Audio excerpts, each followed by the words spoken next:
hanging with Conan for an hour, dude. We got some good stuff to talk about, Travis. It's not going to be Conan, but it's still be a good show. Yeah, I barely ever look at the rundown. I looked a little bit at Conan's rundown, but well, I mean, have you been paying attention? I mean, 87's coming back. How about that? Come on now. Come on now. Yeah, we're doing it again. That'll be fun. Get to reunite with my friends. Do we want to wait for the intro, or should we just talk about it now? At what point did you know for sure you were coming back? About midway through the season. So what were you waiting on then? You know, I think I was taking Jason Kelce's advice. I was taking the advice to take a step back, because you got to let the emotions clear, and you got to have a clear head. I've made decisions based off of emotions, and they haven't always played out the right way. So I think taking a step back, letting the emotions settle down, the frustrations from the season. Of course I want to come back. Of course I don't want to end my career not making the playoffs and not having one of the best years, and definitely having a down year and all that. So I think taking a step back and like letting it kind of build, and what's my desire? What's my body feel like? How did I feel going into this year versus coming out of this year, and where my body was at? And, even letting it kind of settle, it still felt like I was hungry enough to get back at it. And, obviously there's still a little bit of that grit and that emotion that, I fucking hated the way that shit ended last year. And, I want to do this. I want to make it right, I don't want to get another chance in another fucking Super Bowl, man. Yeah, I was about to say, so the addition of Kenneth Walker and Patrick Mahomes' rehabilitation had nothing to do with it? No, I knew that Pat was going to be Pat, and he's going to work his fucking tail off to get back and be at his best. I knew that was a no-brainer. I knew Coach Reed was going to make adjustments. I knew Veach is going to do his best to get the best guys in here. We've got Eric Bieniemy, one of my favorite coaches of all fucking time, coming back into the building. But outside of, I wanted to take a step back from all of that, because that adds to the emotion of wanting to play again. Sure. Absolutely. Those are all you list these pros and cons, and all of a sudden we get all these good pieces. But where's my body at, and where is my mental determination, my focus, my love for the game? All of that's still there. So once I let that kind of settle, and and the coaches and the Kansas City Chiefs knew all that going into the offseason. So welcome back. Let's welcome back another episode of New Heights. How about that, Trav? You want to start it off? Let's do it. Yeah, about it. Welcome back to New Heights, ladies and gentlemen, boys and girls. It's a Wondery show brought to you by Hill's Pet Nutrition. We are your hosts. I'm Travis Kelce. This is my big brother, Jason Kelce, out of Cleveland Heights, Ohio. Shout out to those Tigers upsetting St. Ignatius the other day, man. Shout out to the men's basketball team making it through to the regionals. We're all rooting for you, baby. Heights Tigers on the basketball side are back, baby. Shout out to J.R. Bremer, Heights alum as well, made it to the NBA. He's turned that program around, man. Believeland Heights, baby. The Tigers are back, man. But yeah, shout out to the Tigers. Shout out to the Heights for getting past St. Ignatius, man. St. Ignatius has always been a powerhouse in all sports. But they're not basketball. This says upsetting St. Ignatius. Cleveland Heights is somehow big underdogs against St. Cleveland Heights basketball is freaking always one of the best teams in the state. What are we talking about? Yeah, notoriously. Yeah. I mean, we're definitely known as a basketball school for sure. And the Ignatius has kind of always been, Coach Capoletti. Shout out to Coach Cap. Come on, baby. now, Coach Cap. Come on, Cap. Over 30 decades, built that program. Yeah, he did. Shout out to Noah Blue for fucking sinking a shot to win it, or with a dagger. I guess they won fucking by 10 or whatever it was, because they weren't the underdogs. Nice. Make sure you subscribe on YouTube or wherever you get your podcast, and follow the show on all social media at New Heights Show with one S. Jason, why don't you tell the people what we have coming up this episode? 92%ers, we've got another great episode. The Big Yeti is back for year 14, my goodness. We also have some other major home renovation news, and Conan O'Brien is here! Oh, yeah. That's right, Bubba. Let's get into it right now with a little bit of that new news. New news is brought to you by American Express, and let's talk about the most important news out of the Kelce family this week. We know everybody's been waiting to hear about it. Everybody's on the edge of their seat, and we wanted to wait to break this news on the show, but reports have already started to leak out. Yes, everybody already knows about it, man. We got to talk about it.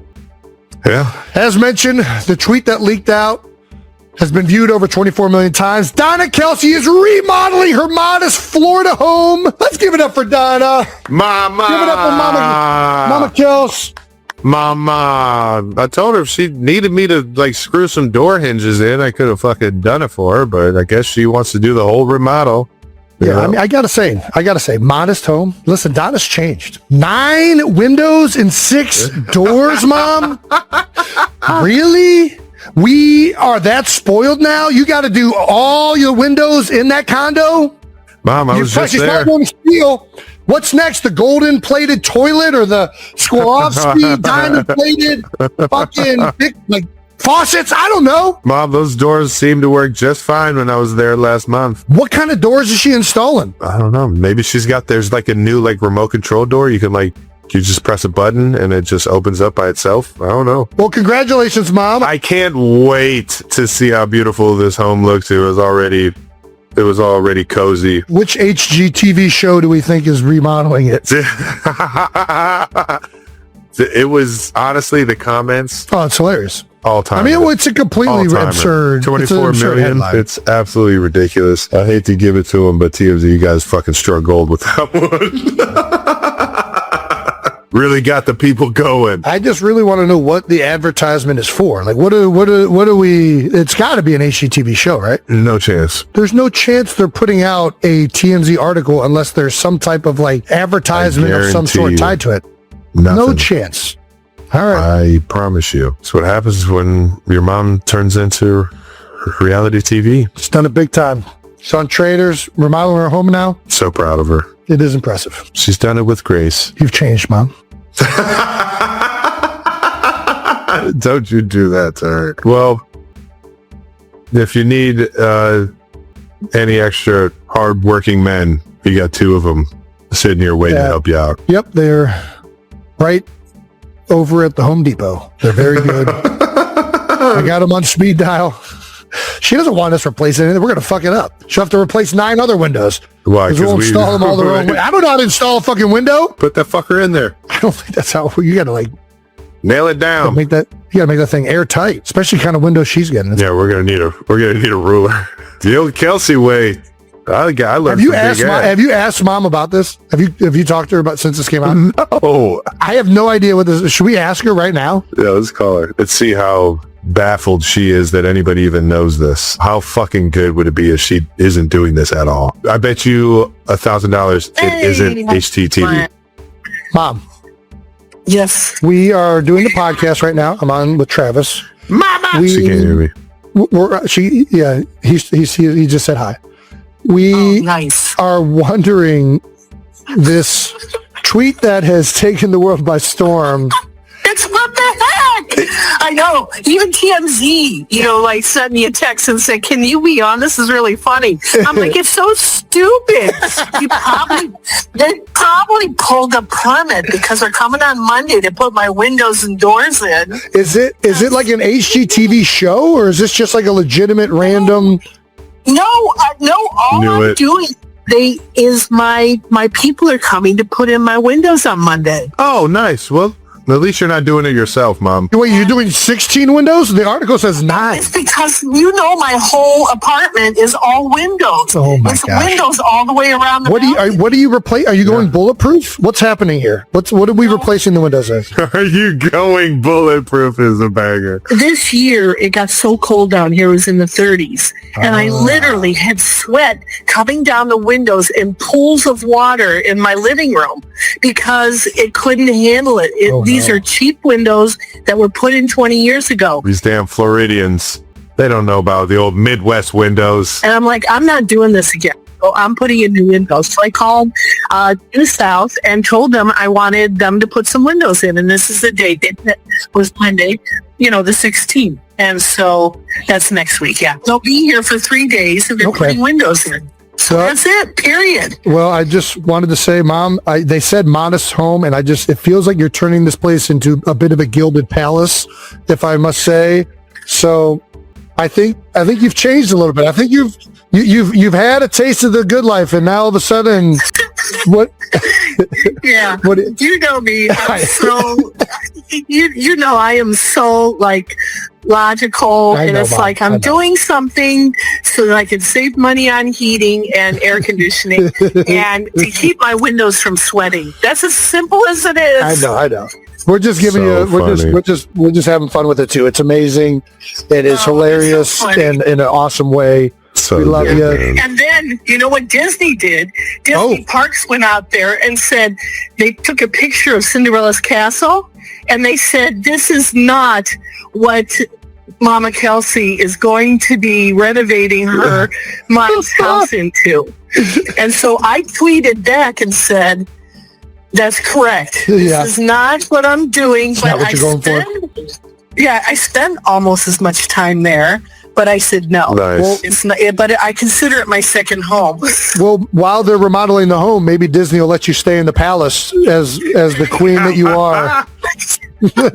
I think it's so funny. It's like, aren't there terrible things happening in the world right now? Okay, we don't need to talk about that. I love you, Mama. Love you, Mom. Bye. Travis is screaming, I love you too as well. Oh, tell Travis I'm so happy he's going back. I'm thrilled for another year. All right, Mom. I love As long you. as Okay, Mom all approves, right, love you too. I'm doing the Bye-bye. right things. Say bye to Mom. Bye. No, she didn't. Yeah, can't wait to see what Mom's house looks like. All golden windows and bulletproof glass and all. Yeah. I mean, the TMZ article got 24 million views. Oh, Insane. in the membrane. Inside in the brain. Sorry. All right, and let's get to the actual biggest news coming out. Travis is coming back for year 14. We talked about it a little bit up front. Yeah. Trav, Yeah. what? How we feeling? You know, feeling good about the decision. I'm feeling excited. Been texting with a few of the guys on the team. And just, you know, ready to get this thing fucking going, man. It's, as you know, it's not a just in-season thing. It's something that I truly believe you need an entire off-season to get the body, the mind ready for training camp alone. And then training camp, you start to get that wear and tear, and like you kind of build your own armor of toughness to like get you through the season. It's a year-long thing that I'm excited to get going, and I'm excited to be around the guys when OTAs come around and to start to really mold this team, man. Get that mentality back to where it needs to be. That determination, that you know, expectations of excellence every single day, and doing it in our own way where we show our personalities, we get this thing fucking rolling, man. Dude, I'm excited to see it. I'm as a fan of my brother and as someone who loves watching you play, I can't wait to watch you play for another season. Very excited also about the Kenneth Walker signing, because that guy is a beast. Can't wait to meet the old Super Bowl MVP. Doggone, man, that guy's just this fucking, he's unbelievable, man. He was explosive all year round, and when Charbonnet went down, he really got the chance to be the featured guy for the most part, like up in that carry load. Because you always wonder, sometimes these explosive guys, when they get the full workload, if it's still got that pop, and it still had that pop, baby. Come on now. I'm not the only guy excited for you. Your teammates are all posting stuff. Patrick Mahomes posting a carousel. She's what is this alarm clock in the plane? What's that mean? It's not a plane. It's a bow and arrow. Typical Travis Kelce, Kansas City Chiefs celebration. Then we had Chris Jones on Twitter. We are so back. A lot of people pumped up. Man, I'm just as excited to be joining forces with those two guys, man. And I think we all kind of had talks at the end of the season. Like I said, I was always pretty optimistic that I was coming back. A lot of people in the building knew that, but wanted to kind of give it some time and refocus it and let the Chiefs make some moves and figure out a lot of things first to make us an all-around better team. Then, you know, we kind of talked about some of these things as the season ended. Like, man, how are we going to never let it get to this fucking point again? And I think we're all three, especially us three right there, being at the helm and being here the longest, and feeling like we have the most leadership and accountability on the team in that aspect. So no doubt. Excited to get back in the building with my guys and get this thing cooking. Well, we just mentioned Kenneth Walker on offense. Obviously, the offense has gotten better, it would appear, through the first short stint of free agency, but we have lost some defensive players. Trent McDuffie signs a huge contract. There were a few guys signed some big contracts. Trent McDuffie went to the Rams. My guy Jalen Watson, Paper Cups, went to the Rams. They got two unbelievable corners and guys that are going to fucking come into work every single day. I'm happy both of those guys got paid. And then on top of that, we got Brian Cook, B. Cook, over to Cincinnati. He's back home representing Cincinnati in the hometown for the Bengals. Also got paid. And obviously you're happy for these guys, but man, you hate to see them go because of how much you love playing with them and all the blood, sweat, and that you put into the off season and during the season with them. So it's tough to see these guys go elsewhere, but I'm happy these guys are making, lifetime money. It's insane because I was thinking about this the other day. The defense has really been outstanding for the Chiefs the past 3 seasons, right? Like what Spags and that 100%. group has been fantastic. And the backfield is completely overhauled, right? Like you obviously with Trent McDuffie leaving, now Cooks, like last year Justin Reed leaves, then you're the year before that, oh my God, Titans. Oh, you're talking about L'Jarius Sneed, yep. So man. Yeah, it's had a large transformation. It'll be interesting to see how they retool that area. I mean, Spags is as good as it gets. I don't know. You got to make choices, right? And offensively, we needed some more firepower. They go out and get Kenneth Walker. So it's going to have some young guys step up. You ain't lying. And in Spags, we trust, baby. He's unbelievable. I know Dave Merritt, our DB's coach, is unbelievable at getting the guys going over there and understanding the system. He's been with them since he was in New York, and he's been with Spags since he was in New York. So they're quite the duo, and we still got some guys in that room that can play some ball now. I know they're going to have to step up, but and become more of a every down corner, but I'm excited to see it happen, man. One being Noah Williams. Well, there's some other free agency news as well for the Eagles. We extended Jordan Davis 3 years, $78 million, including $65 million guaranteed. I thought this was an outstanding extension. Jordan Davis really came on this last year. Yeah, he was very awesome. Strong. He had an outstanding season, was in the best shape of his career. I'm just so happy for this guy. He seemed like a great fucking dude, man. He's an awesome dude, but he's matured so much. He came in with this youthful, just like, he's a giant kid, man. And he still has that enthusiasm and nature to him. Like he is a big kid, but now he's grown into it, right? And he's accountable. He plays and practices hard. He does everything right. And you always love whenever guys like that get rewarded. So congratulations, Jordan Davis. That is life-changing money, quite literally. Unreal. Eagles, we did lose, unfortunately, Jalen Phillips to the Panthers. Signed a 4-year, $120 million contract with 80 guaranteed. Goddamn. And then what? Dude, the numbers this year have been astronomical in free agency. So we're going to talk about it a couple of times because there's some other crazy numbers I also want to bring up. I think that there's a reason these numbers are getting to the level they are. One, because they're really good players, but I think people underestimate how much the salary cap is going to continue to go up in the NFL. Let's talk about, we also lost one of the exciting whites. We are now down to the exciting white on defense. Reed Blankenship is signed with the Houston Texans on a 3-year, $24.75 million deal. Congratulations to Reed. Awesome teammate and was a big part of our success since he was with the Philadelphia Eagles for 4 years. Congratulations. And here's some of these other numbers. Centers are getting fucking paid. Chargers signed Tyler Biadasz, 3 years, 30. Bills signed Connor McGovern to a 4-year, $52 million deal. But the big one everybody's talking about is Tyler Linderbaum, 3 years, $81 million. This dude's making over $25 million a year at the center position. I don't think people realize how fucking crazy high that is. He just jumped $10 million. The market was at what, 16, 17? I think Reed's Creed got up to 18, right? So when I left the year before Creed signed his deal at 18, I was making the most on a per year basis. 15. It was 14 and a half. I had upside to get to 15, I think. We're a half glass full kind of family, Jason. There you go. And even that was pretty high. And they're starting to try and renegotiate him early. So it might even happen earlier. I don't know, man. I think this is a clear sign as any that all of these teams know the salary cap is going to be outrageous in 4 or 5 years. And that's all we got for this week in NFL free agency.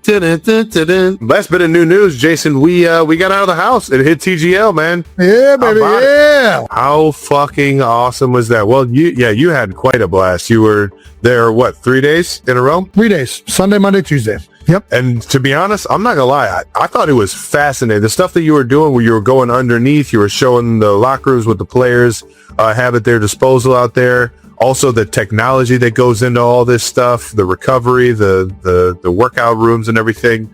It is a fascinating environment over there. And that's exactly what they brought me over to do. I think a lot of times watching, on TV, you don't realize the technological, and I'm telling you right now, I was blown away in person, seeing that place in person. Like, let alone you don't understand what you're about to say, but seeing that place in person and being in the arena is a night and day difference than watching it on TV. For sure. On TV, it doesn't, it looks good, but when you're there in person, you really get an accurate representation for the scale of it. It's an enormous facility. That screen is gigantic. It's huge. The green is huge, and it moves and changes, and the technology and the innovation put into that place is just state of the art. And I had an opportunity to go down there and show that off. And first of all, I was excited to see it because the whole golf world has been talking about this facility down there in SoFi. So I'm like, dude, I would love to go check it out, and got the chance to see how the green works going underneath that.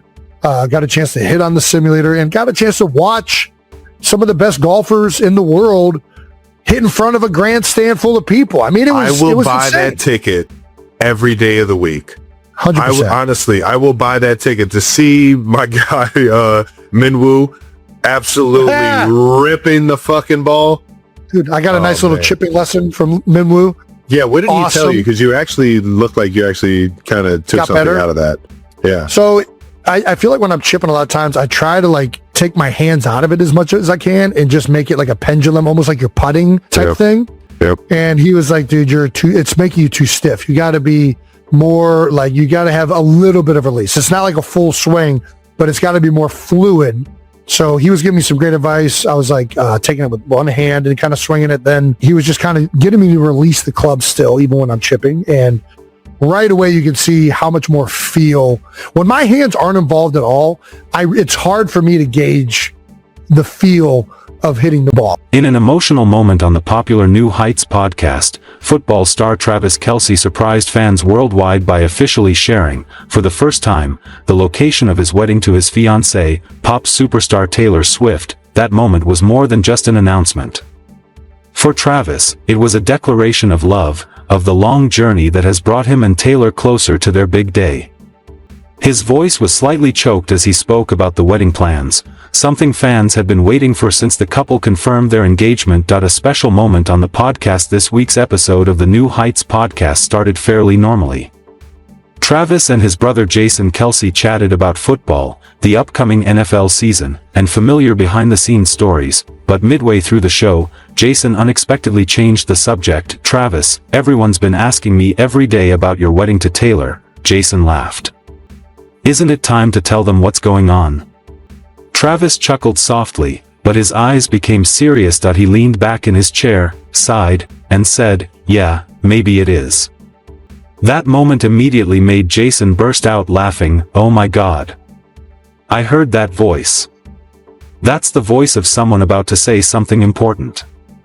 Travis Kelce shared his feelings. Travis began speaking slowly, as if reminiscing that he recounted that for months, he and Taylor had spent a great deal of time thinking about where to hold their wedding. For two globally famous people, finding a private yet meaningful location was no easy task. "We looked at many places," Travis said. "From the coast, resorts, to quiet farmhouses. But in the end, they chose a place with special meaning," Travis said. "We want the place to have a story. Not just beautiful, but it has to feel like home." Jason immediately interrupted, "Don't tell me you're choosing a stadium." Travis laughed. "No, not a stadium. The wedding venue." After a few seconds of silence, Travis finally said what millions had been waiting for. He revealed that his wedding to Taylor was planned to be in Nashville, the city connected to Taylor's childhood and family. We decided on Nashville, Travis said. It's very special to Taylor. Her family is there, so many of her memories start there. He continued, and for me, it's also special because it's where I feel welcomed as a member of the Swift family. Jason whistled impressively. I have to be honest, it's a great choice. The reason Nashville was chosen. Travis explained that Taylor spent much of her youth in Nashville, where she began her music career before becoming a global star. The city is not only Taylor's second home but also holds many family memories, Travis said. Taylor always says Nashville is where she feels most at peace. He recounted that when they went there together on family visits, he gradually fell in love with the city as well. There's something very warm about Nashville, Travis said. The music, the people, and the sense of community. Jason joked, or is it because of the food? Travis laughed. Yeah, I can't deny that either. Jason Kelce's reaction. Jason Kelce, who always brings a humorous energy to the podcast, immediately reacted in his usual way.